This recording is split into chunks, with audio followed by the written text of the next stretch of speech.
I am sure sports. You know me there, I'm coast to coast representing. I mean, I say this is righteous representing for Omar. You don't know, come get your sports over here from near and far. Boy.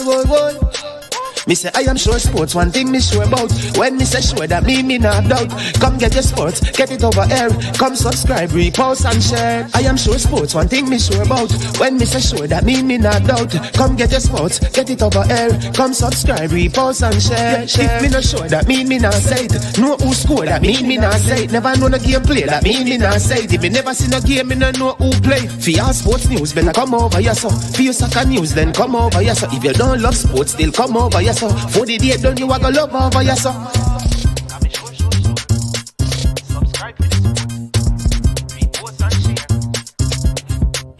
So when it comes on to behavior concerning football, Jamaica is decent.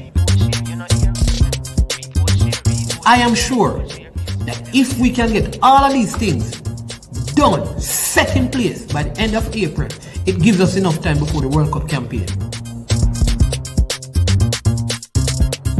Not afraid of no Brazil, no Argentina with these crapper players. We are good enough. Remember to like, subscribe, share. Listen, comment. Let me know what your thoughts are. Trick Nick Jerk Marinade gives your meats and vegetables authentic Jamaican jerk flavor. The spices are directly from Jamaica. Spices like jerk seasoning, allspice, Scotch bonnet pepper, fresh scallions, thyme, ginger, and garlic. The key ingredients to a great jerk marinade. 0% sugar and low in sodium. You want to try it? Made up of 18 Jamaican herbs and spices. Add delicious, bold flavor to your next grilling experience. Flavoring sauce, a marinade, basting, condiment, or topping. Trick Nick Jerk Barbecue Sauce.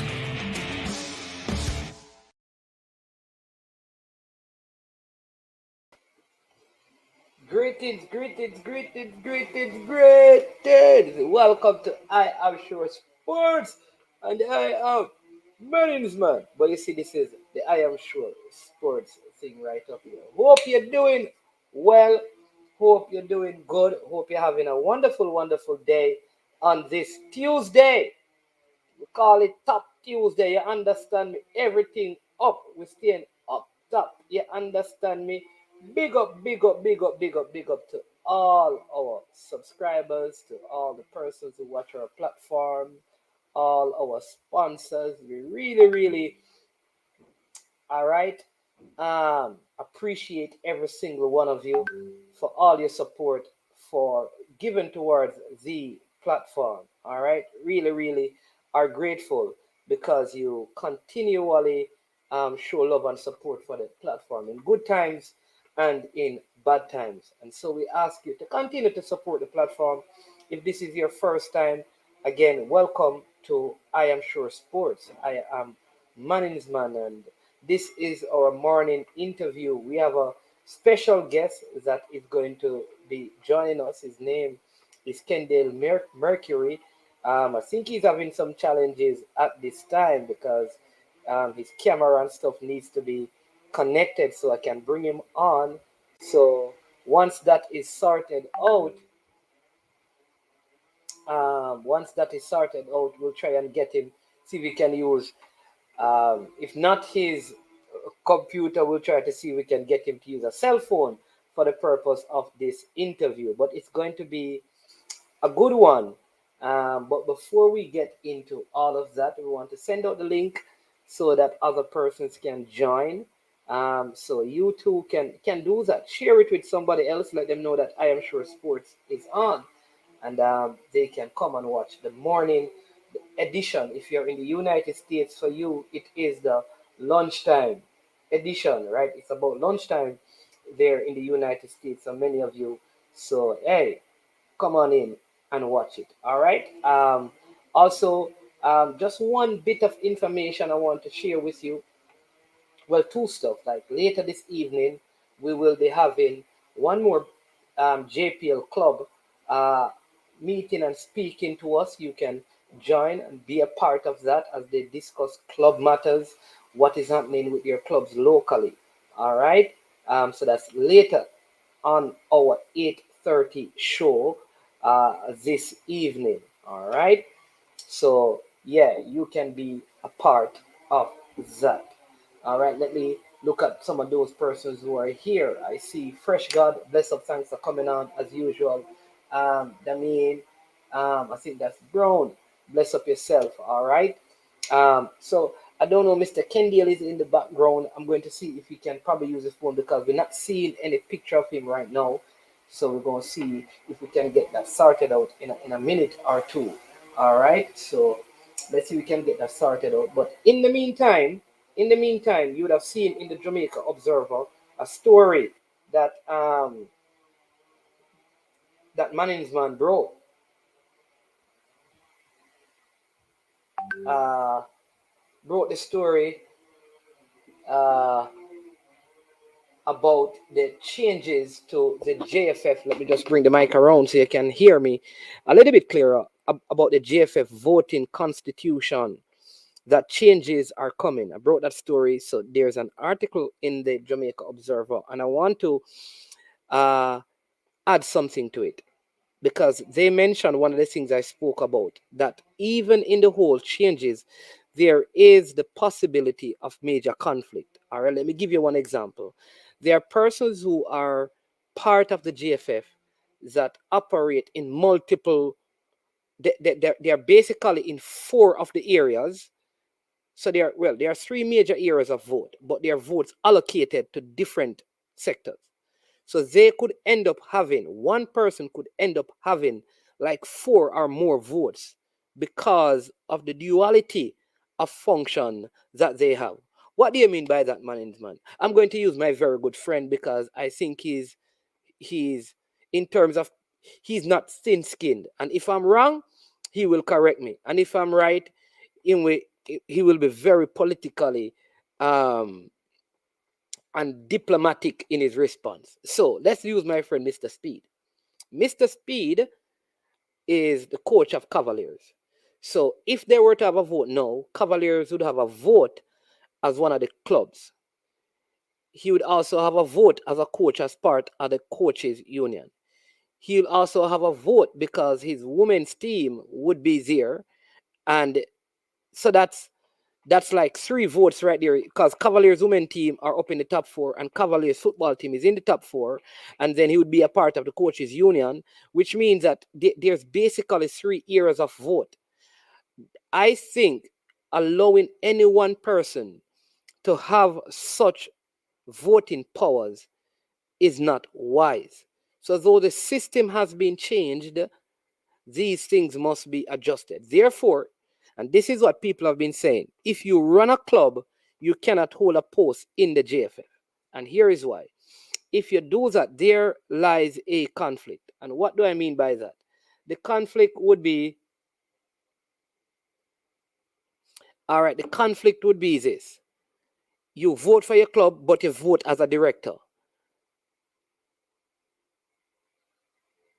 That needs to be sorted out before this thing has any effect. Are you understanding me? I hope you're getting what I'm saying. All right. Therein lies one issue. And I think the article in the Observer, I think Raymond Grant is a person who spoke, and it made reference to that. And there are others. I just use Mr. Speed because I know he's somebody that I communicate with. He's not thin-skinned, so he's not going to get up and get vexed and upset and say, oh, we don't talk about this, but we don't talk. Because there are many people, the moment you begin to say anything that is perceived as negative, they disassociate from you and they don't want to speak to you again and they want to be disrespectful. But let me say this, right? I will say this to you, my people. You must be a man, and if you can take good from people, you must also be willing to take negative from people. And that's just the truth. And I'm learning that, and all of us should learn it. All of us. And I'll say it again, that I am not, I have no loyalty to that which is wrong. My loyalty is to what is right and upstanding. I think we have our guest with us, so I don't want to delay him any longer. Going to bring him on the platform. Hey, Mr. Mercury, welcome to I Am Sure Sports. Good day, sir. How are you? You know what? I'm giving thanks. Giving thanks. How are you doing? I'm good. Oh, Just here. Yeah. I see the sunshine out there in St. Vincent's. Bright, bright. It's bright and sunny. Yeah. Well, we having a good week so far. Last week we had a lot of rain. So Okay, wonderful. Well, yeah. welcome to I Am Sure Sports. I know you're normally in the comment area on some of these platforms, and but finally you have made an appearance on camera, and so it's our pleasure to have you.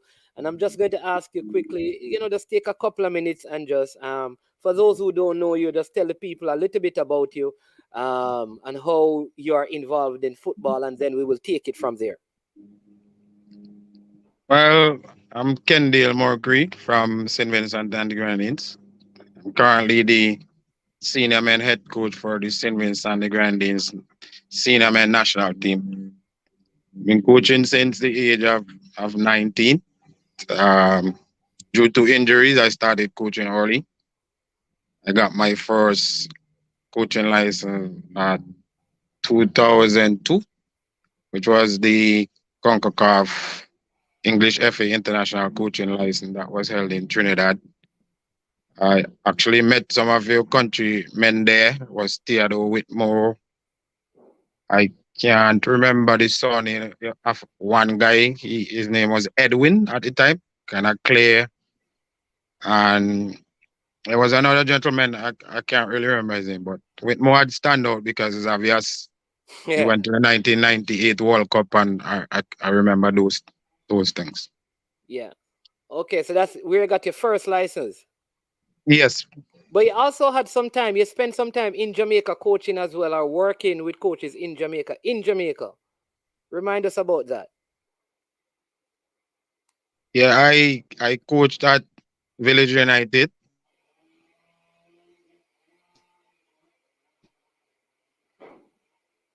Trelawney. I was there from 2007 to 2009, but I only spent the first run of the 2009 season. Mr. Okay, Tiga. who was the head coach at that time? Well, when I went there first, I assumed the head coach role, and then a guy called, what's his name? Trying to remember the first coach name. I know his name is slipping me now, but he was somewhere coaching about 2, 3 years ago in Tongue with one of the new teams. He's kind of really short and uh, on the big side. Yeah. He did some training in Germany. I'm trying to remember the name. But Not okay in Germany. yeah. Not Andrew Edwards, no. No, after Andrew Edwards. Dean But the was name might come back in our okay. conversation. Okay, all right, not a problem. Then after him, Mr. Tigat Davis came in in in 2009.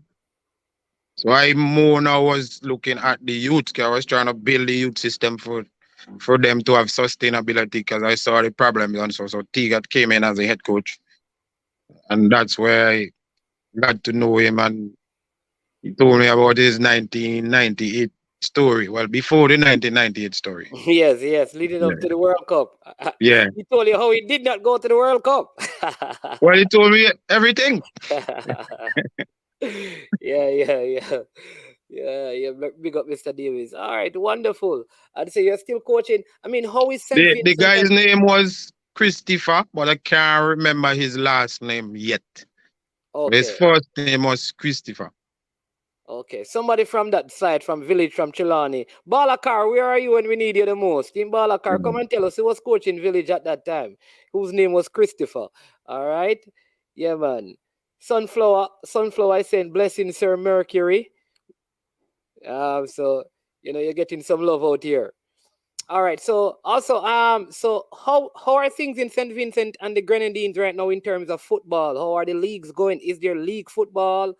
How is the national team um doing? How would you describe the progress of the national team since you have been at the helm? To be honest, and that's my best quality, honesty. Right now, the league hasn't started as yet. It is scheduled to start on the 1st of October. The pandemic, as you know, kept us down, but we are way behind other of our Caribbean counterparts, like yourself. You guys already had a league. Our dynamic and demographics is a little bit different. We recently had a U13. They had some female invitation games. Right now, there's the U15. Our club are in the final, which is Mercury United FC. I'm actually from one of the Grenadines Island, Beckwith, and that's where I am right now. And so Okay. probably if you see the background, you see some boats and so we are more known for tourism and fishing. Okay. The national team itself under my tenureship, I would say is a kind of roller coaster, kind of up and down. In I started in on the 2nd of January 2019. And immediately, we had CONCACAF Nation League during that year when they revamped and rebranded CONCACAF. So we were joining in a group B. I can't remember our group at this time. I think it was C. I'm not too sure. But we had Suriname, we had Nicaragua, we had Dominica. We came second, not too stress, you know. Our last game we were leading, we just needed to win in DA, which is Dominica. We lost 1-0, so we didn't go directly to the Gold Cup. We got the playoff spot.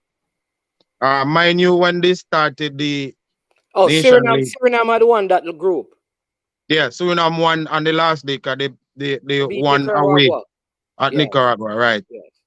Bear in mind, when CONCACAF started the Nation League, qualification for the Gold Cup was not part of the rule. That was brought in, I think, after In the the second round. the third or fourth game around there. That's when we got the info. So we started to realign our objective and so on. But it was a tough loss for the team because there was a lot But of you still made a Gold Cup though. no. We went to the playoff and lost to Haiti 6-1. We didn't get Oh, the playoff because we came second. right. You Now went to the the playoff, rule right? And then right. Haiti, I you're got right. to the playoff. So this time around now we on the bottom of the table. We are 1 point. We have 2 games left. So Nicaragua again. We end up with Nicaragua again. This time we got Trinidad and Tobago and Bahamas. So we And lost you our have two. first. You have 2 games left. Yeah, we have 2 games left to save ourselves, which is to stay in Nation League B. Excuse me. Who you have to play? We have Nicaragua away and in March and Bahamas at home. Oh, so those are winnable games. So if you win those 2 games, you'll finish second again. No, we can't finish second. We only could best we could do is third. We are only 1 point with 2 games left. Trinidad are already more than 6 points away from us, and they are in second place. So who is leading that group?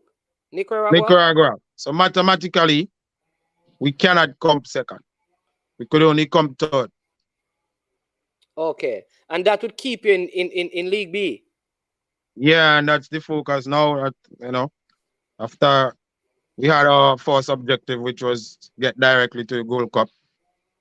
I'm the head coach. I have to take the responsibility for the on-field performance of the team. But quite frankly, I said to my superiors even before we kicked the ball, the team wasn't well prepared. There was a little too much internal politics as to when the team should start, how we should go about doing it. Because mind you, Sound we like you're didn't talking have. about. Sound like you're talking about Jamaica, man. The team is Yeah, not man. prepared. Most of the Caribbean islands have similar issues. Okay. Uh, so in my perspective, our issue was we didn't have a league. So how do you now pick the team if you don't have a league? So you are going basically my staff was going on past performance and the overseas players who were playing. And we don't have much overseas base players.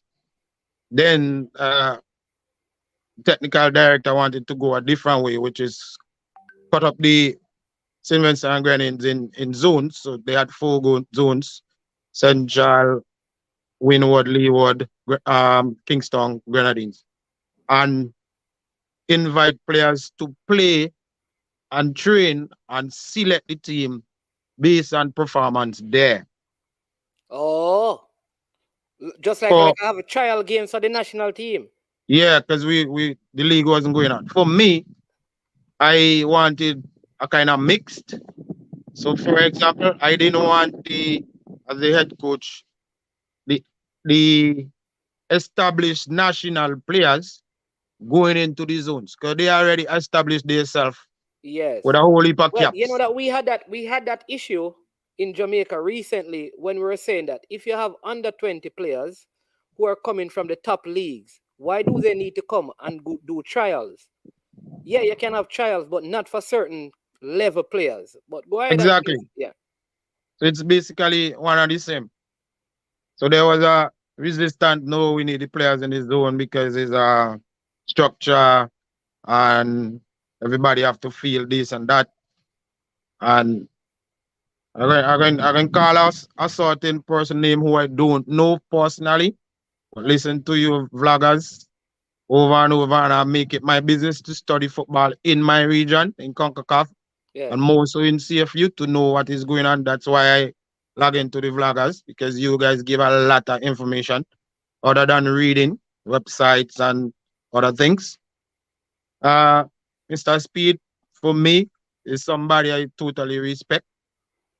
yeah, Um, because he will come and give interviews, give information. People may not agree to yeah, yeah, everything, yeah, yeah, but he yeah, don't shy away.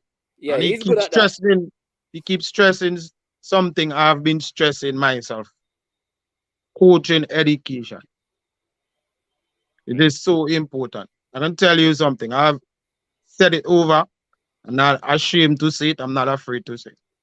When I went to Europe, particularly Scotland, England, Republic of Ireland, to further my coaching education, when I went up to Scotland in 2005, as I said, I got my first license in 2002. I got a shock because I coming off of this license thinking I know You're a how to big coach, deal. know how to. I got a shock, Yeah, and quite frankly, I knew little to nothing about what is required to be top level teams and to coach top level players and to bring youth to top level as to get them to qualify for World Cup. In our situation, it will be the Gold Cup, now Nation League, which is our top competition. yeah. And most of our coaches don't want to admit that they are not at that level. That is, for me, one of the fundamental problems, other than In the admin. Caribbean, and this is right Yeah, across the Caribbean. yeah, in Yeah, the Caribbean, other than the administrative and all the other stuff. We're talking about the on-field product now. So I got a shock and I realized I didn't know anything, and that's where I started my vigorous pursuit for higher learning in the industry. okay. Whoa. So you have a technical director. Yes, we do. That Yeah. right. So with in terms of team selection and those things, how does it work? In terms of Well, is it you? Is it the technical director? Is it both of you? Tell me how the relationship with you and the technical director works. Like who is in may I just charge? may I say it frank, I may not get the Jamaican right, but I still have a little Jamaican in me. So I'm gonna say it frank. Look, no TD, nah pick no team for this head coach, and no TD shouldn't pick no team for no head coach. Okay, okay, okay. All right. So you pick the team. All right, that's good to know. Not the Not TD. me. Not me. I have a staff. It's not Oh, yeah, not yeah, your stuff. not Okay, I'm not alone in this. okay, It's okay. all inclusive. The staff is involved in every single step. That's how you build. That's how you build a proper team. You can't be asking the players to be a team, and the staff is not a team. Yeah, yeah, that's a good point. What about recruiting of players? Do like in Jamaica, one of our big issues is some people believe that you need to be locally. Some say, listen, get the top players, top Jamaicans all over the world. We have so many in England playing, bring them in, get the team qualified for World Cups because they're that quality. How do you manage that in St. Vincent and the Grenadines with, you have a diaspora who maybe not as huge as Jamaica, but I suspect if you do search, you could find some St. Vincent and the Grenadines connection. How does the population feel, the footballing people feel about that?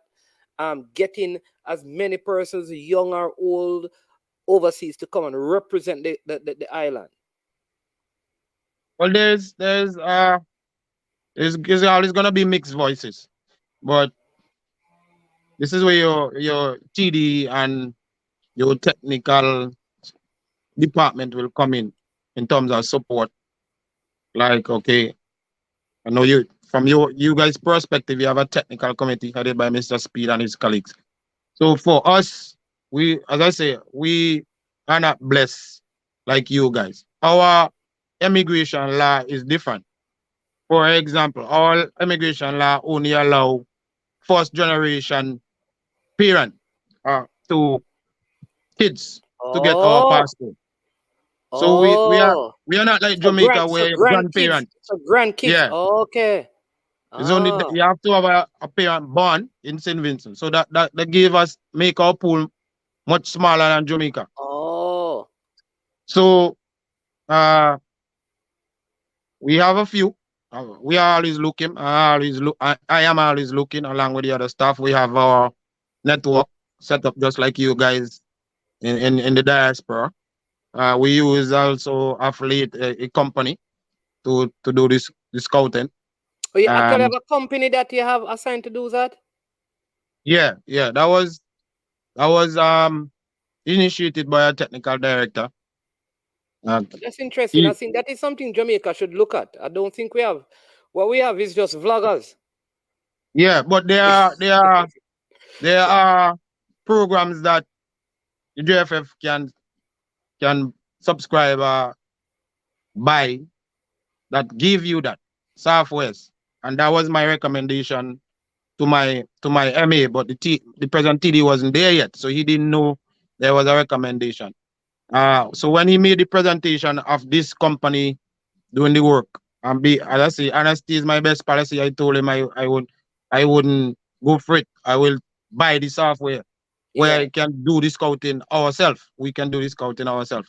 But the executive approved it and they used it. So I give you an example. More than 75% of the players we already knew. And I told him that. I say, they only gonna tell you about most of the players we already tracking. And there were probably about 4 new players we didn't know at the time. So still 4 more we got access to. But if we had the software, for example, one of the software is Y Scout. So you can WYSCOUT. You can Y Scout is where what a lot of the top countries use. You can use Y Scout and subscribe and use Y Scout to track along with your links in the diaspora. So and I can guarantee So you it's this. WY Scout. Yeah, I can guarantee you this company that we are using, for example, have a Y Scout account. That's how they're getting the info. I can guarantee you that. Okay, that is some good information. I'm glad that you guys have a system because that's something. Here someone saying military Guna says he uses Y Scout. You Yeah, see? So Military Guna knows about Y Scout. So there's one of yeah. your vloggers who have it. There You you go. understand?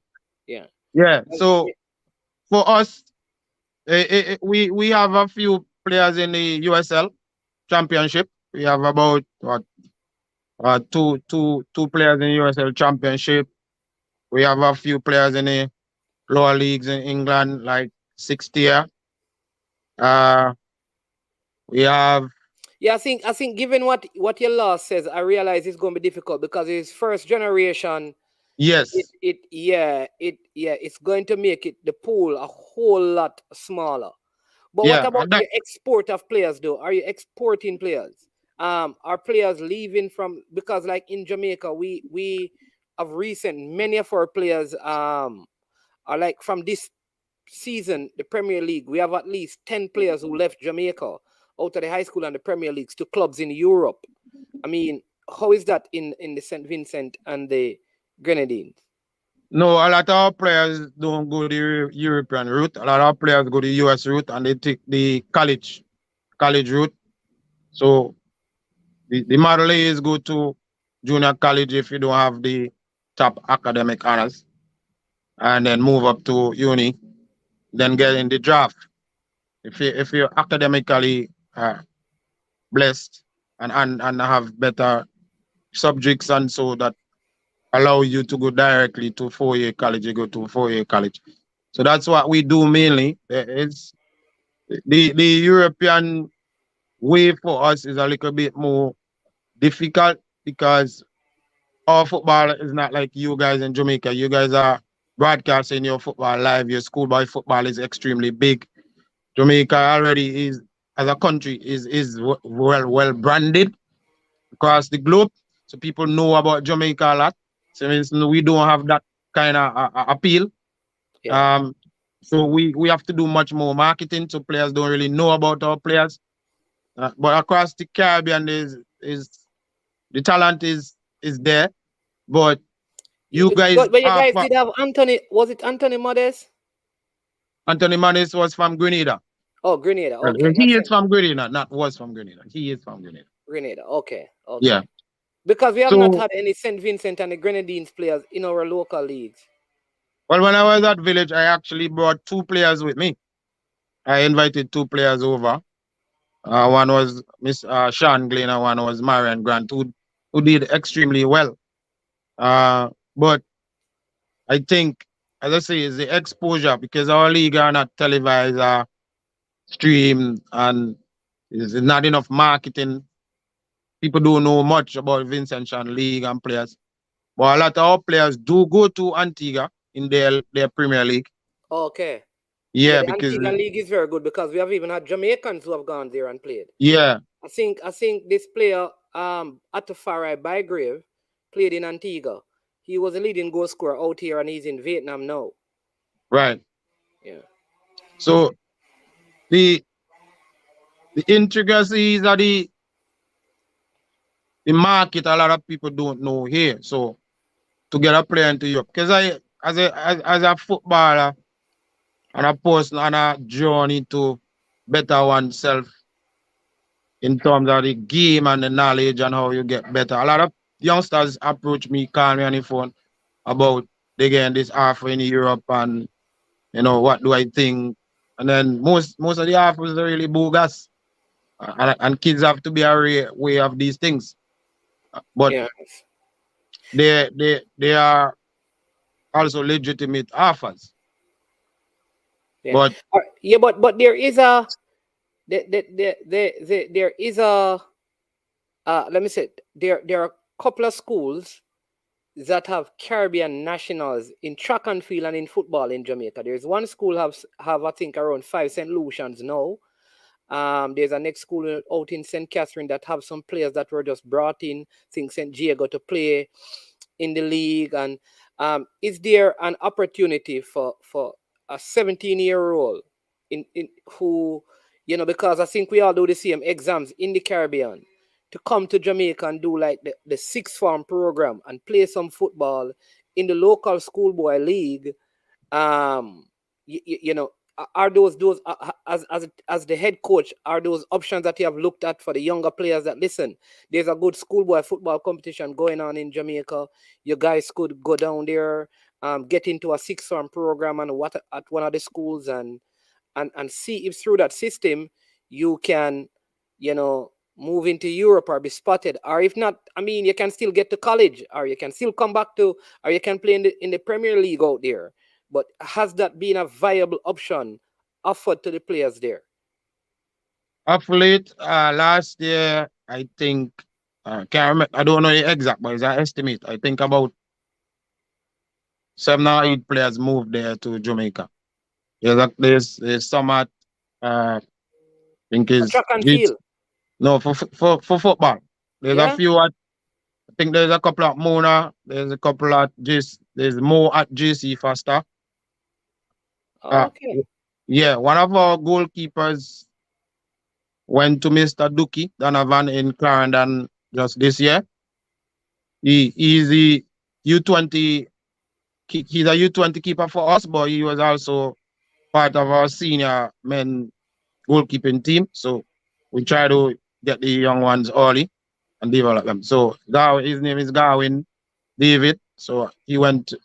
I can't remember exactly the club and college Mr. Duki is Veer, working with. he's in charge of his club was Veer United. I Right, think and that's the club. he's at a college as well as school. So Oh, he was at Charlie. Is it Charlie Mount? I think it is Charlie Mount yeah, so that I he know was. Garwin is there now with him. I had a couple of Okay. conversation with Mr. Duki. Uh, and I got a call And you about have, 2 weeks. you said you have one at Mona, which is Craig Butler, because Craig Butler is at Mona. Right, Phoenix Academy. right. And the most that I know of they are at GC Foster. GC Foster, which is a college. Okay. Yeah. Okay. Because I know some schools in Jamaica who are looking for forward players. And I mean, if once the kids can go into sixth form, that is an option. I mean, maybe not all parents would want that, but it is a way of developing them through the track and field program. Because I think this is what we need to see in the Caribbean. If St. Vincent is strong in a particular sport and we have people in Jamaica who love it, there should be a program where the player can go to St. Vincent and the Grenadines and develop. Also, Garin Davis is here in St. JC. Yeah. Oh, he's actually at GC. There's a couple of them there. And I know there's a few athletes. There's Randall Ruben. I think his Ruben is his last name. He's 800 meters. Yes. He's there. There is Makish Compton. He's there as well. At Jamaica College? I think so. Oh, well, hold on. Jamaica College of the entire Caribbean. Yeah. I also got a call about two weeks ago. Garwin said three grenade what do you call it? It's St. Vincent and Grenadines. What do you call it? You can Grenadines? send Vincent and Grenadines. So you could just say SVG for short. SVG. Yeah. SVG are out there at Yeah, JC. I seen his chat. So I'm glad to know he's on and he's listening. So you can give some clarity on it. All right. Oh, so he's giving us the information. As Yeah. Eagle Republic says, St. Diego picked up 4 U20 players from Guyana. That's what I'm saying. So there are opportunities in like St. Lucians are coming. There's a Trinidadian in the league. So maybe that's something that can happen some more, especially because I wanted you to come on because as the head coach, I'm thinking, what if there are players over there? The league is not providing the kind of development. There may be a club in Jamaica that they could come and be a part of. We had like the Mullines people and they just had trials. It could be that these guys, come out for the trial or come out for Cavaliers trials or the Mount Pleasant trials and see if they can fit into the league. I don't know if that is what they're looking at, but if you have a 22-year-old, I'm very sure that there could be a club in the Premier League in Jamaica that they could, if they play for the national team, they could be a part of, because it's not like St. Vincent and the Grenadines is a walkover team in the Caribbean. They have even played Jamaica and provided good quality competition. So they are good quality players over there. Yeah, as I said, there's quality players in terms of talent. Where the problem is what kind of coaching education are they getting? And this is where the problem lies, along with all of the other the other components, admin and facilities and so. But we are basically concentrating on the technical side. So the from my experience in St. Vincent, for example, I've been a UEFA A license coach since 2007. Things I've been talking here is alien to people, but you have to also know how to impart the info, because you cannot push the info, young people trying to push it down people's throat and they reject it or they choke. You have to, as they say, how to eat an elephant. You have to give them bit by bit. One, yes. Yeah, but as I said, honesty is the problem with most of the coaches, not just here in Simmons, but around the region, because they think they are big coaches. No, we are not big coaches. You understand? This journey for coaching education, knowledge, and know how to play the game. It is a lot out there that I give you an example, and I don't want the people to take this in a negative light. It's just the reality I'm trying to highlight, right? Some of the realities. When I had a stand with the national team before, right? But I was just 3 months as interim head coach. So 2000, and I coached at the U20s before in 2009, and we actually made the playoff as well. We played Honduras and last. And for example, our players didn't know anything about playing Central Americans.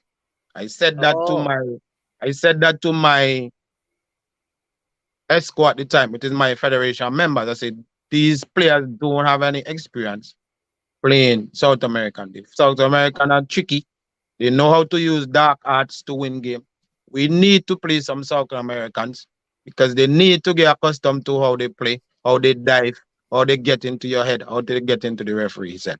We were leading 1-0 in that game, right? We had a game plan that if 75 this minute pass in that game and we are still 1-0, we will lock down the game for 50 minutes because we had the best defensive record in the region at that time.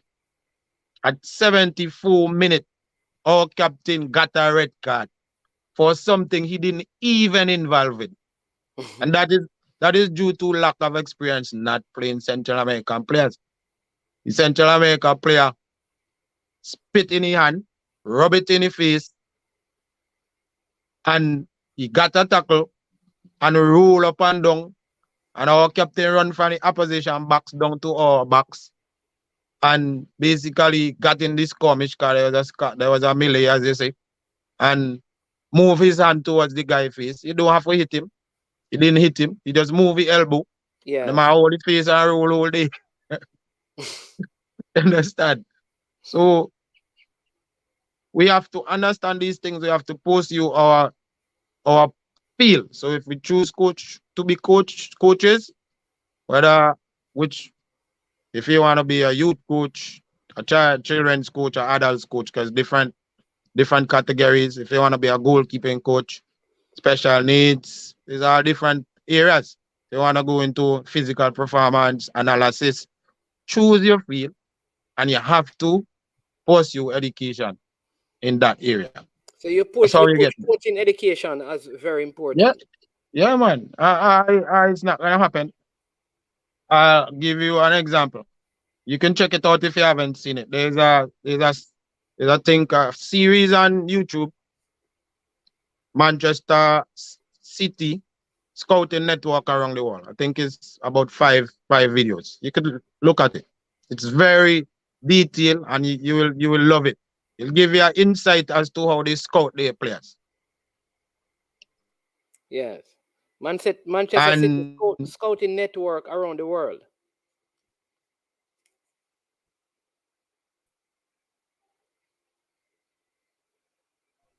yeah, just type him out. And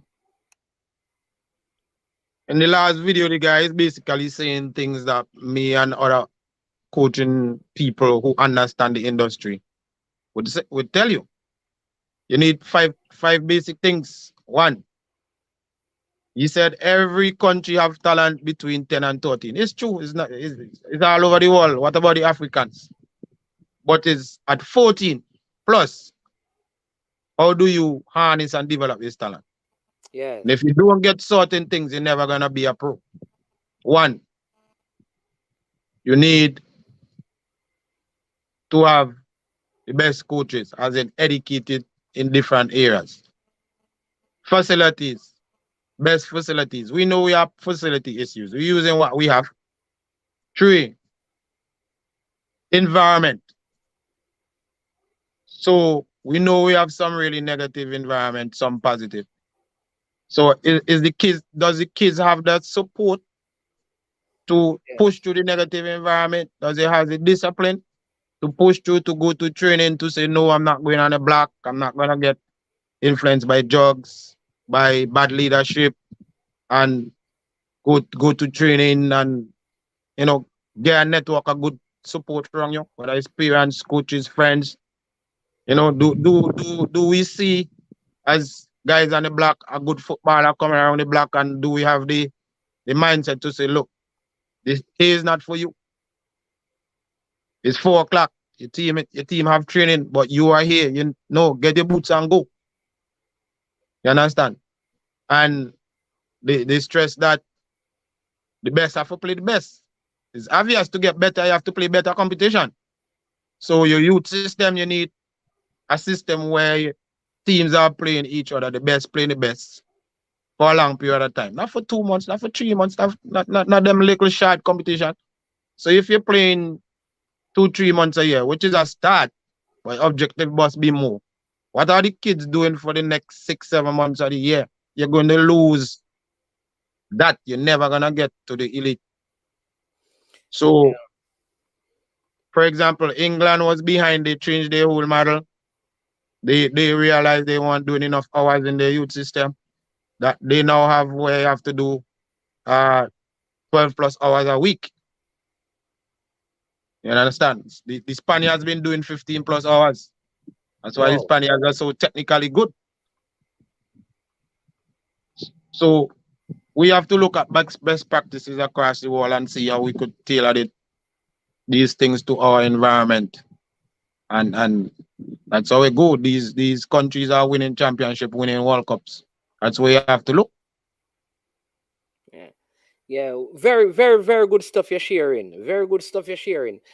Big up to all the persons who have just come onto the stream. Dre Anyweather Sports, Gunners Boss, bless up yourself, and all the other persons who are watching. Garwin Davis, big up yourself. He says that he and Renson Sayers and Saviola Blake. Saviola Blake. Yeah. I thought They are Saviola from Blake. the I thought yeah, he they was are from Jamaican.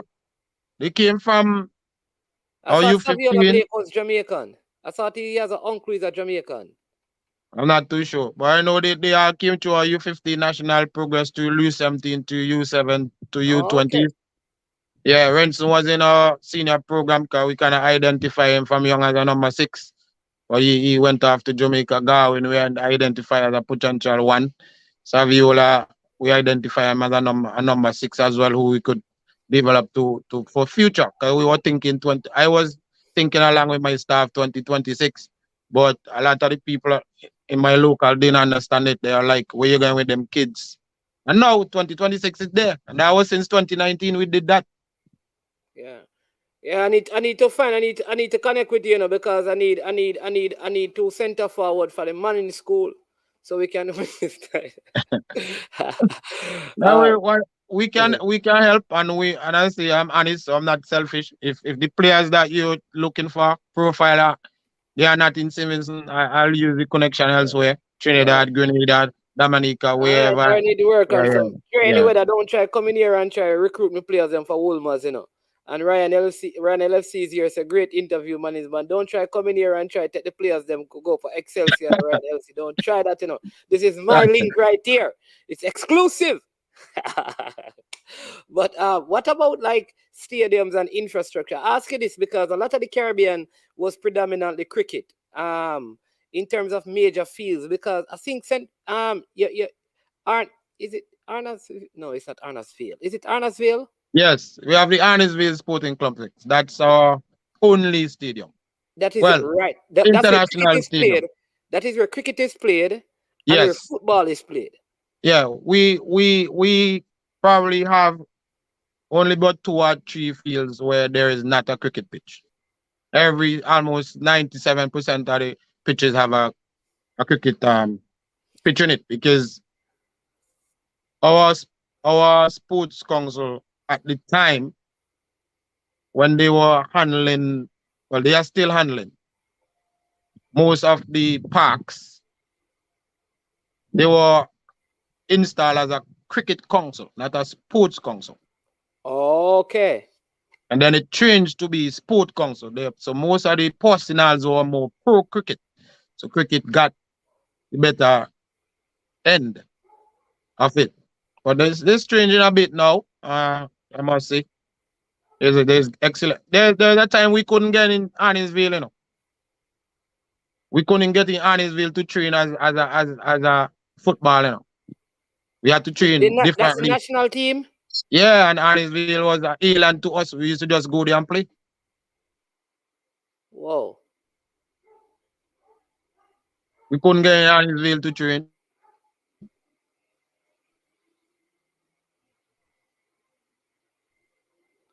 Oh, you were just frozen a little bit. Big up Ishmael coming on to the show. You couldn't get Arnesville to train. That's interesting. So how does the lack of football in how does the lack of having football in facilities and infrastructure, how does that affect the growth and the development of the sports in St. Vincent and the Grenadines? Well, let's put it simply. Our season is split into two.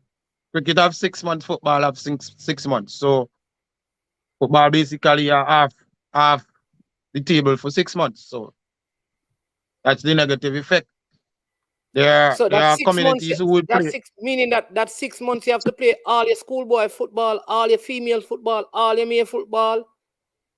At national level, everything has to be played. Yes. Within that 6 months? Whoa. All the national championship must be played within those times. Because there are some outscored field, as I say, that much cricket don't play on as in the Premier Cricket. So there are mostly youth tournaments here and there in between. And then the community leagues in between. But to say as I mentioned to you a while ago, you need the best playing against the best only playing against the best. You only have a 6 months window for the best to play against the best. Whoa. I'm wondering if there is a way that the Caribbean, I mean, like I think like a Jamaica, we have our problems, but I'm very sure that there can be partnerships.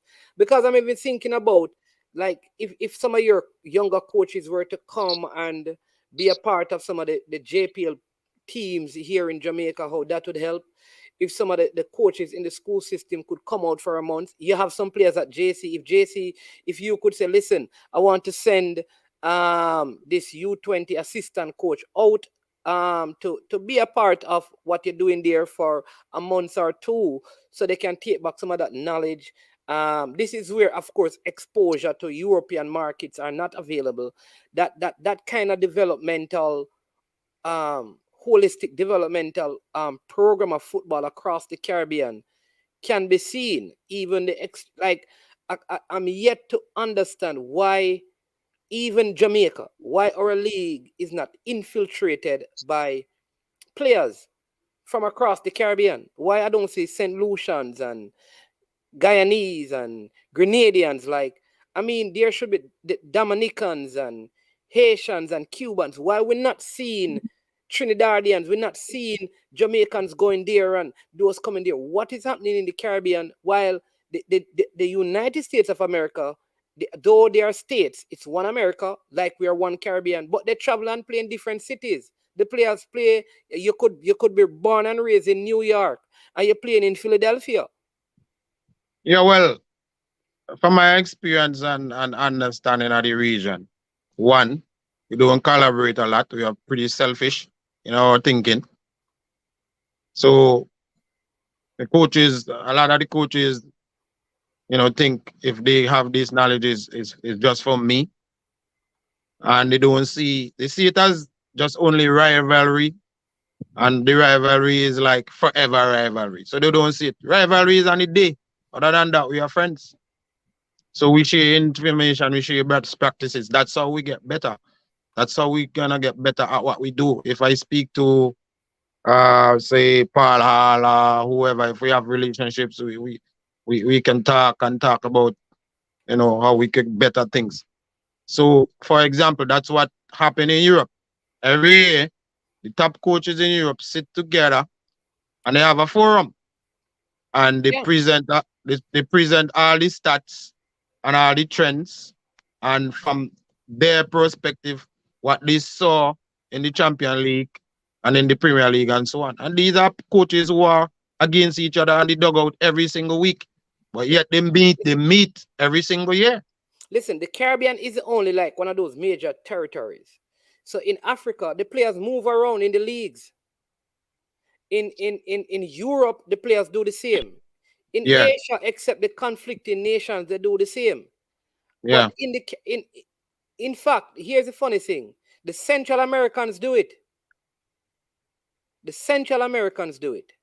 I haven't You have, I you haven't have the Honduran going to Costa Rica and to all of these things, to Guatemala, El Salvador. They move around.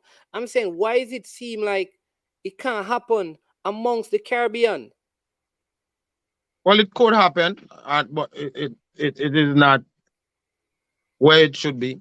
And as I said to you, it's relationship. So the region is controlled by CONCACAF. Then there is the Caribbean Football Union, CFU. Yeah. That is where you need to use the connections now and bring the parties together. But as I said, how often do we have any kind of forum for coaches, forum for administrators at the CFU level, so we can adjust some of these things that you're talking about? We just isolated by ourselves, and just a few people who are wise enough to be friends and share information do that. So I know about the schoolboy league because I made that step to move into the Jamaican football system in 2007, and I didn't move because I I I wanted money. For example, I moved because I needed experience, Yes. and I would tell anybody I'll move back to Jamaica and help if I don't have a project that I feel really deep to my heart that I have to, because this is what I got from being around the Jamaican Premier League. Travel. I've never been around a team where I've traveled on a bus for 2 hours, 3 hours, 4 hours Yes. going to 4 hours going to Portland, managing and helping to manage, organizing the bus, organizing the lunch, organizing the snacks, organizing the dinner, mobilizing fans, talking to people in the community, you know, seeing some of the positives and negatives and hearing the positive and the negatives from the ghetto struggle. I gave you a perfect example. The people over at Kompong from the Elliston Weekend Center is the place where the team was founded. And I Yes. got and me as a man grew up around the, not Garrison like you guys, but grew up around my local block. But my block was a little bit different. I was sitting we are known for sailors, so we are known from our fathers and forefathers sailing and oil ships and so. So that's how they made their money. And I was sitting between them and getting little elder education along with my brother in them. And basically, what I saw in Jamaica is struggle real. So I go to the example in Kompong. I got to know a lot of the players from Kompong. So I went down to Kompong a lot to see how they live, to see how the environment is. And it was a reality check for, not as in don't not expecting things, because I've said I've been through different places, but to hear some of the Stories. elders Yes. tell me the story of village.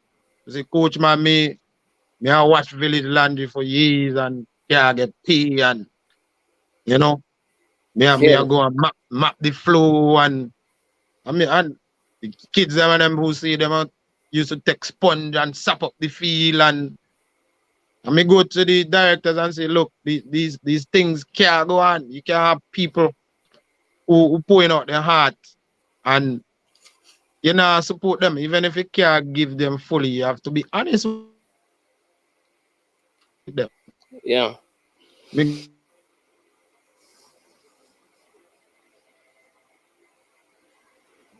go All right.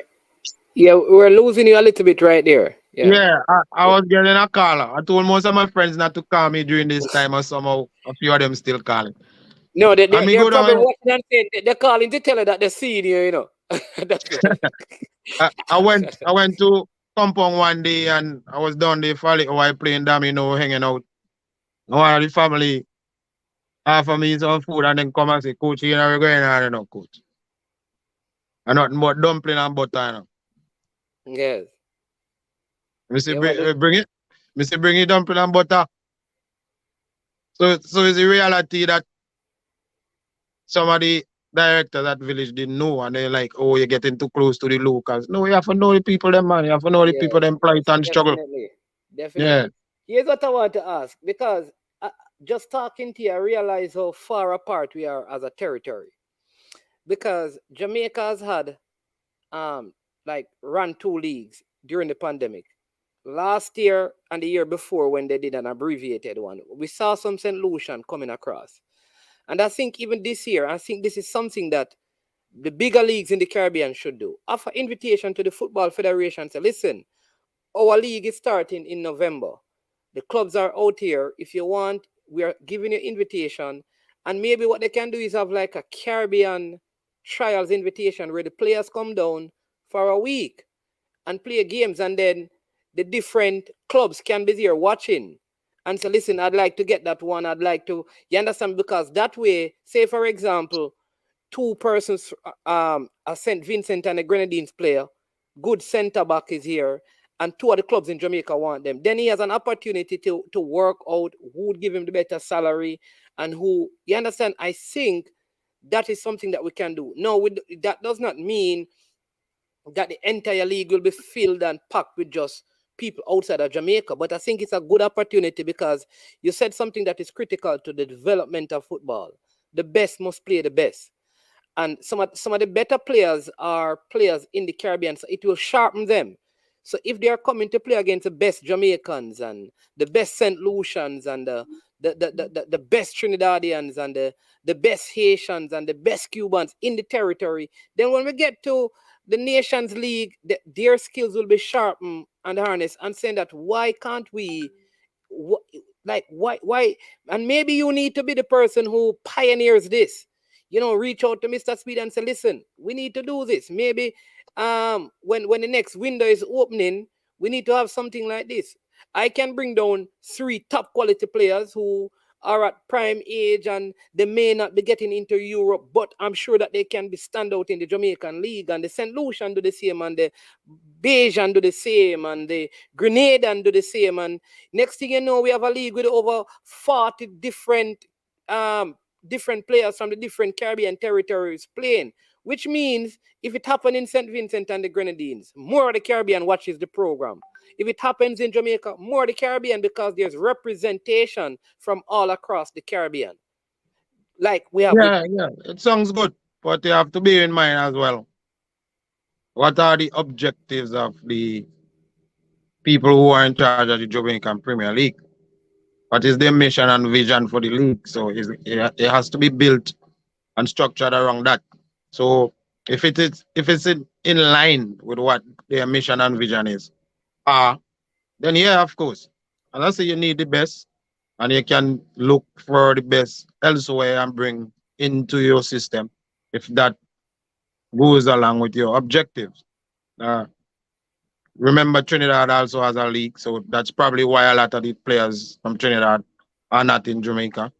right, yes. Um, but the Antigua has Haitian, a good league.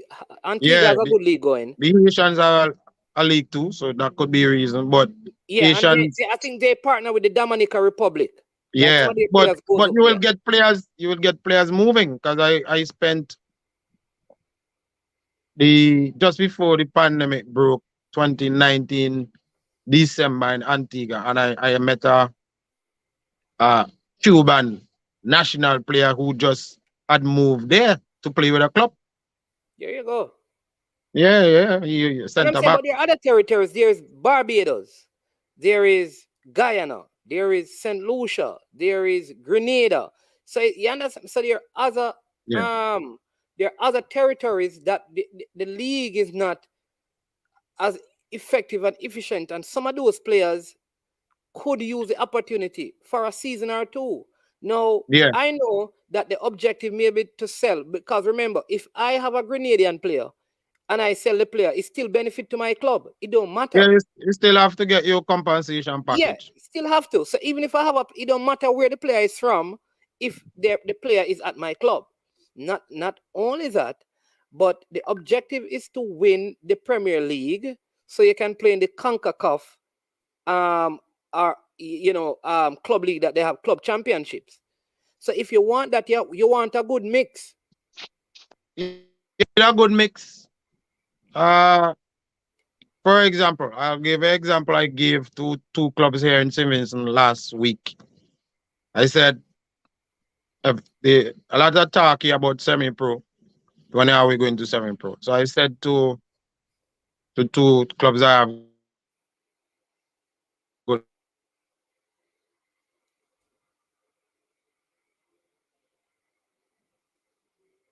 start as semi-pro. So I say, why don't we pool our resources and start a semi-pro club and part play the players? This way, our main objective will be to get to the CONCACAF Club Shield and get to the CONCACAF Club Championship. Because for players to be seen, for players to get better, come back to the same model. Best have to be playing the best. If we get to the CONCACAF Champion League, playing the MLS club, the Mexicans, and the same clubs that we mentioned down in Central America and so on. But as I say again, one of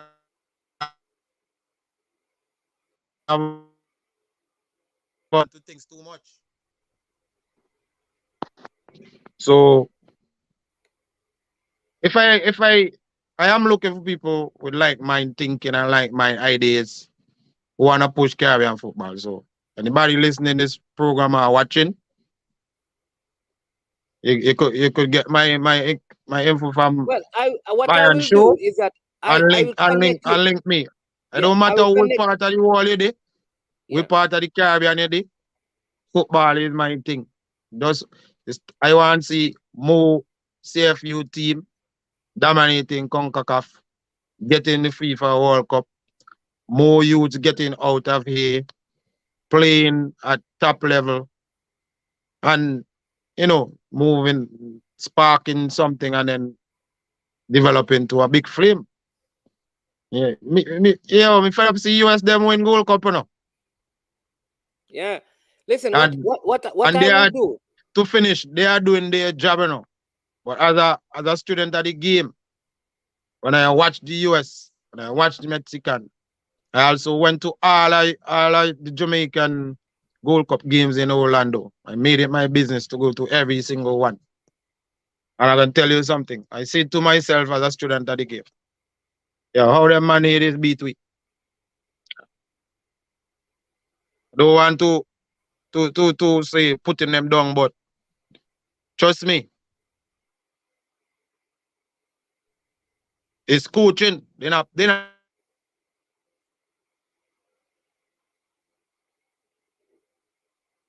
investment and so on.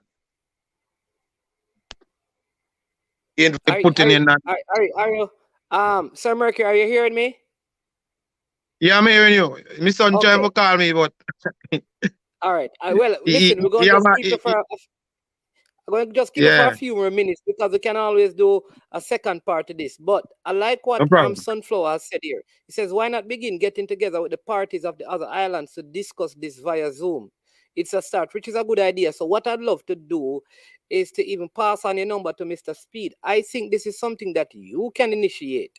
You understand? Mr. Listen, the territories that have the best leagues, why not have like a trial week for other Caribbean nationals who want to? They can come out. Because if I have a player, say that I was in Grenada and I have a top player, and I hear that the leagues are in Jamaica and they're having a trial, I'm reaching out to like a Mount Pleasant and say, listen, I have a top player. I'm coming out. Come and look at them. They have this big trial at one of the better venues, and the Premier League clubs send 14 of them, send their representatives to look.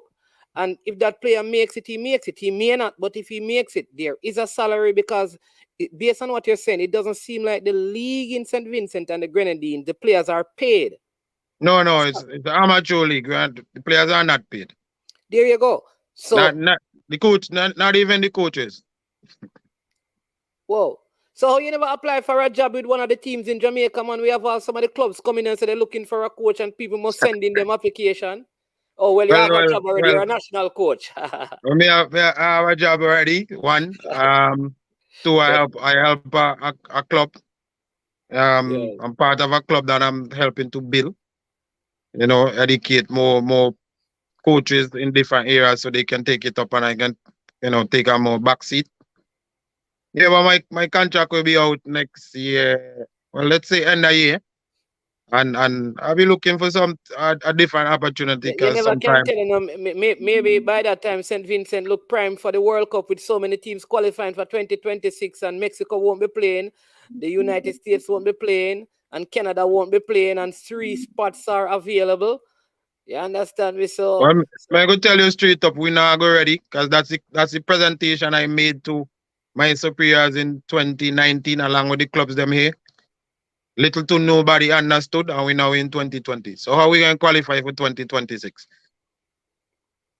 I told you I picked people like Garwin, Renson Haynes to be a part of that project and movement, and people like, we're going with them youth. National team is now about development. So they're not forward thinking. So 2026, the qualifiers, remember now, CONCACAF qualifiers start 2 years before the World Cup. So the qualifiers is in 2024. How are we going to get to the World Cup and now it's 2022? Now go happen, son. But it can happen for Jamaica because I've seen your team at the Gold Cup games, and when I saw people like Bobby Reed, with a guy named Booza, I was impressed, but I realized tactically, it's not a criticism, it's an observation. The team was extremely poor. yeah. When I watched the Costa Ricans, when I watched Suriname, I say, how Costa Rica them beating us? I took all the notes. I said to a Jamaican friend who took me to the game. And if anybody know this guy, I forget his last name, but his name is Sean. He lives in the Fort Myers area. He works for the government. My phone had crashed. I did not do the backup, so I lost his number. He's really good. I want to get back onto him. He does event management. He is one of the organizers for when the Jamaican team go over to Fort Lauderdale and elsewhere. He organized the camps, so somebody must know him. So I'm trying to get back onto that brethren. Sean, work out in the Fort Myers area. If you're watching Yeah. this, yes. Anybody who have connection to him.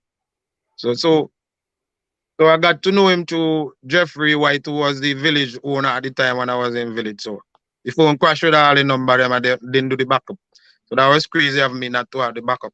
But to finish, I said when I watched the tactics, the Costa Rican was doing 3-4 patterns whole game, and I'm like, how them men they beating us, boy. Then it goes back to what we say, level of coaching, education, understanding. Yeah. We way more athletic. We way more athletic than the Caribbean footballers, way more athletic than the man them in North and Central. Yeah, We're not as technically good. Right? What about the people who say, yeah, you want to bring in young players into the team, but the national team is not for development? That's what Jamaicans say. No? Jamaicans say the national team is not for development. Players need to be developed at their clubs. When you come into the national team, you must be ready to take on the world, not development. That's that happen in an ideal world. That's what we will want, and as coaches who understand the game. When it comes to the national team, we prepare you physically, we prepare you tactically, we prepare you mentally, and we refine your technique. That's what's supposed to happen. But in the Caribbean, in CFU, that is not the reality. I told you, and I'll say it again. The clubs are for development. Yes, they are right. Most of the development need to be happening at club, but don't happen at club. Because go to your local clubs, do a survey, and see how much qualified coaches you have at your local clubs in a different area. Whether it's youth, adult, goalkeeping, physical performance, analysis. Go and do a survey. See how much qualified coaches you can come up, how much qualified personnel, how much qualified administrators, people who know about finance, who know about sports management, business administration. That's where the problem is. Then the support system, the money to do it. Corporate not there. JFF, SVG, FF not putting in enough. You know what happened at the European level? They are graded based on categories. So you get category 1, 2, 3, 4. So my suggestion to my people was to use the Olympic medal.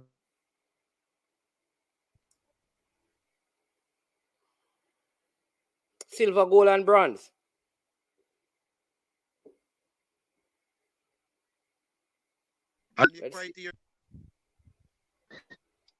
If you have gold standard, you're supposed to be getting the more money than everybody. If you get silver, you get a different portion. If you get bronze, you get a different portion.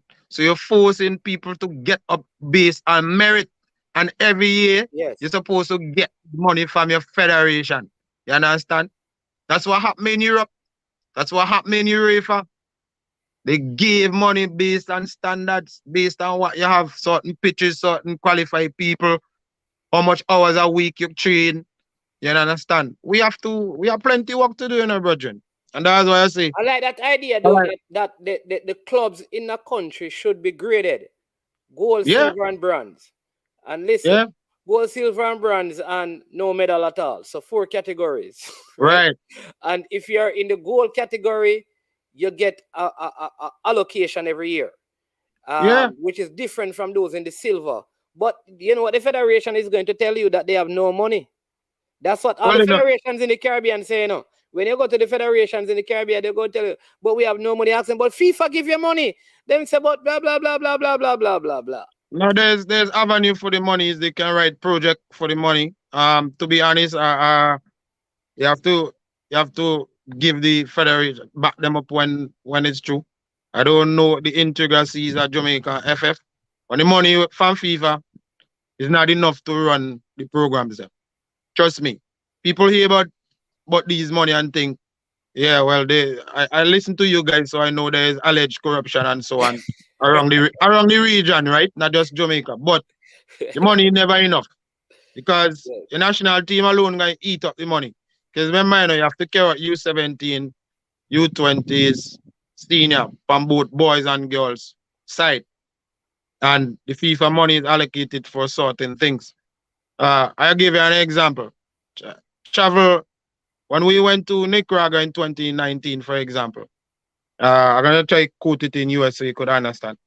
It cost us flight only was over 40,000 US dollars. That doesn't include hotel, food, podium, payment for coaches, nothing.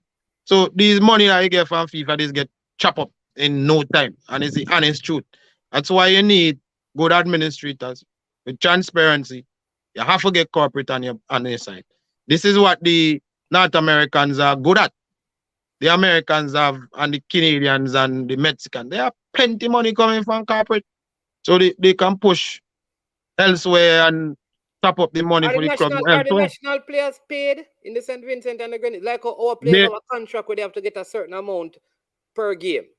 Yeah. That's one of the things that our staff said and we fought for. Players have to be contracted before they take the field. They must know how much they're playing for. We just want the players can concentrate on playing football. But guess what? Whole heap of headache before game. Coach man this, coach man that. Oh, you expect the players them for perform? Them supposed to just say, "Leo, just ball." All the half-field thing, the administrators and the coaching staff and the managers. So come you guys don't have some of the problems like because our players were just coming back from like Austria and them get stuck. Like every time our players travel, they get stuck in some airport somewhere. Well, what are you guys doing that you can get your players home and back with no difficulty. And no matter what we try, our players always get stuck somewhere. Well, the logistics are different, first of all, so you can't just paint everything at the same. So we never went to Europe in a long time. So that's one thing. But when we are moving in the region, we charter plane most of the time. So it's charters that we use. So it's easy for us Okay. to get back and forth. Now, if we go into Europe, we don't have the money to charter a plane. So we're gonna have to go commercial and we might get stuck somewhere. That's the reality. You Okay, understand? so you guys use a lot of chartered flights for your, yeah. Yeah, because these I guess if you're competition, going to the smaller islands, you can use smaller aircrafts. Unlike yeah, Jamaica, well, who, yeah, if to the- get to St. Vincent, we don't have a flight. Well, I guess you could do a chartered flight straight to St. exactly. Vincent. So Yeah. so I was gonna say the reality in the region, some of these nations or countries that you go to are half the grid in relation to flights. So you have to charter. Then logistics is really difficult in terms of where you're going sometimes because well the pandemic made it difficult because they were rescheduled and have games and so. But if like now things are settling, if you know exactly where you're going from early, you can book commercial because you'll have these seats, you can block these seats, you can say, look, I could get in this dates because the flights next year ain't full yet. But if you're traveling like in two months time, commercial don't have the seats, you're in trouble. You're gonna have to either send your team in patches 6-6, or you're gonna have to bite the bullet and pay a charter, and a charter is gonna cost you a lot. Okay. Okay. All right. So listen, some very good stuff like the insight. I know that your son has been calling you. You have been but we're gonna pick up this conversation. I mean, some other day I'm going to also pass on the information to Mr. Speed because I think there is some coordination, especially at the league levels, that can happen not just with St. Vincent and the Grenadines, but just with the Caribbean. Because it could be that one day St. Vincent and the Grenadines have a bigger league than what is in Jamaica. And I'd love to know that Jamaicans can go there and play. And I think that's the Yeah. kind of coordination we need to see across the Caribbean. I think for too long we haven't supported each other in ways. I think about even track and field is that more athletes can benefit. I know we just had Alfred, I think she's St. Lucian, who was at St. Catherine High, who is now representing our country. That's the kind of coordination we want to see, where some of the top athletes who may not have the best competition in their island can come to Jamaica. If there's I think you got you have some of the territories that have good javelin throwers. Maybe we need to send Jamaicans there to learn to develop the art of doing it at a high level. That sort of exchange, I thought that was what CARICOM is for. But we have the name CARICOM, but we still don't come together. Yeah, And yeah. somebody said it earlier, we are stronger together. I think Of course. yeah, I think that has been the problem. Why? Because the truth is, every World Cup cycle, there should be one of the Caribbean territories coming up either third or fourth. Everyone, even if we don't qualify, one of the Caribbean territories should be, because we are helping to make each other better. Because that Of is what they course. do in Central America. Yeah, yeah. The El Salvadorian and the Guatemalan and the Costa Rican, they are doing those things in those areas, and the Hondurans, they are doing that, exchanging players in their leagues. And we need to coordinate as a Caribbean people instead of being so divided and trying to be one up on each other, like my league is better than your league. Our coaches are better, our players are better. Yeah, maybe that is so, but if all of us are better, it makes the Caribbean better. Yes, and as I say, we have the most nation in CONCACAF, but we struggling. Yeah. You understand? How can we have so many votes as a block and we getting the least amount of money as a We're territory? struggling. We're struggling with the on the field product. We need to start overthrow the Mexicans and the US and Hondurans and so you understand. And I say it comes down to the education, and that's why I say I respect Mr. Speed. And that's somebody I really really like to link with. So if you could help me with that, I'll be grateful. Definitely, man. Yeah, yeah. Definitely. As I get off this interview, I'm going to send it to him so that he can, he can reach out to you and communicate with him, man. I think that is something that could have happened. Listen, if we had known, maybe I'd have come to St. Vincent and the Grenadines if I could find too forward for the great man in the school, but kind of too late right now. But I Yeah, want to next thank time, you. man. Yes. Next time, as I say, Listen, all the ball of I'm them gone helping up with. for JC, man. Yeah, helping with a local league here. So the league is going to finish next weekend. So I'll have more time, so you can reach out to me. Yeah. Mm. Definitely. So Definitely. yeah, All right. that's why my Kendall, son calling me. He's a 8-year-old goalkeeper playing in a U13 league and he goalkeeping today. So that's listen. why he calling me. I'm Yeah, gonna let you run. Listen, just say your final piece and then you can run. yeah, Thank who you want to thank. Big up who you want to big up. All the people in St. Vincent in the Grenadines because you're actually in the Grenadines. yeah, Yeah. man. Beckwith, the Beckwith. larger of the Grenadines Island. It's just a little 9 square miles, about 6,000 people. Small place. Okay, 9,000 people. Just Yeah. wow. So you know everybody there. And Yeah, everybody everybody basically know everybody. Yeah, so let me thank Iron Show Sports for having me. Let me thank the viewers, everybody who is on, all who give, contribution to the program and those who follow the vloggers. Big up to the other vloggers. I may not remember all, but the coaches Des, Ryan, LFC, Military Guna, CC, Christelle, who covers a lot of the girls, Yeah. reggae girls, and Formula Sports, and all the others. I listen to you guys a lot. You're doing a good job. You're helping to keep the balance. I'll give one piece of advice though, because I know, you know, easy. You in Jamaica, so I'm not gonna pretend I know what's going on there, but sometimes a little bit more investigation journalism. That would be my advice Yes. to some Yeah. of the vloggers will help to and clear things. But you guys keep it up as you say. You're keeping everything honest. We need the balance. We need everybody. And I consider you guys as journalists and you have your part to play. So keep up the good works. Thank you so much, Mr. Mercury. Been a while, but finally it worked, and we're gonna do this again. You Yeah, it's understand my me? pleasure to always sit down on a football forum, man. Yeah, man. Listen, With the right people, I'll talk football whole day. I can't get hungry because yeah, football and full me listen. When the belly. World Cup, start, you understand me. In November, we want you to come on and be one of our panelists when we're discussing and doing the watch along to the games, so No you can give problem, us sir. your Once, coaching yeah. insight. Yeah, man. The blessing of Almighty, no problem. I'll take you up Yeah. or any of the other vloggers on that invitation. Yeah, Not man. a And problem. then you know that I want you to know that they said to me that Mr. Speed said that anytime his name is mentioned, he gets a notification. So he heard Yeah, that we because are. I commented the other day because a lot of people don't Yes, know. You have these apps that every time you mention sometimes corporate names are so it notify you. That's what the news agency use these things. So every time Jamaica is mentioned, it notify the news agencies and so on. That's what okay. happened, man. All So right, so, all right. so you can't get away from them. All right, then bless you. Go and take care of your son and all the best. Hope he does well in his game. Yeah, well, it's more about participation, man. This is not about competition. Okay, okay. And that's what the youth of them have to understand. That's another problem with our culture. Everything for us is competition. At the younger age group is all participation. How much people they can get into the game playing, watch them, how much people they can encourage to stay in the game. Those who don't have the ability to be potentially top ballers, can be referee, can be administrators, can be physios, is a whole line of different department football have.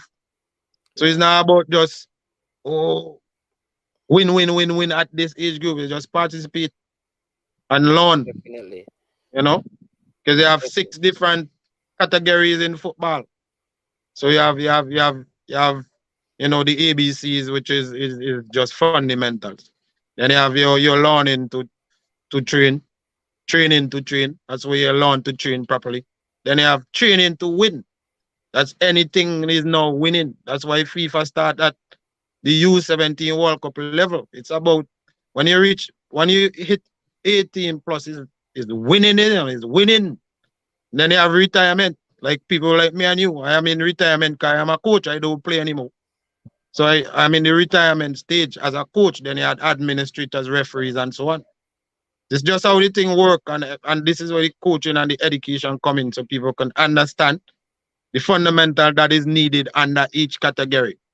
So like my son now is just passing the ABC stage now. He's now learning to train. So do he know how to do a proper warm-up, lace up his boots? That you have to wear shin guards, how to put on a goalkeeping top, how to put on a gloves. That's all he's learning now.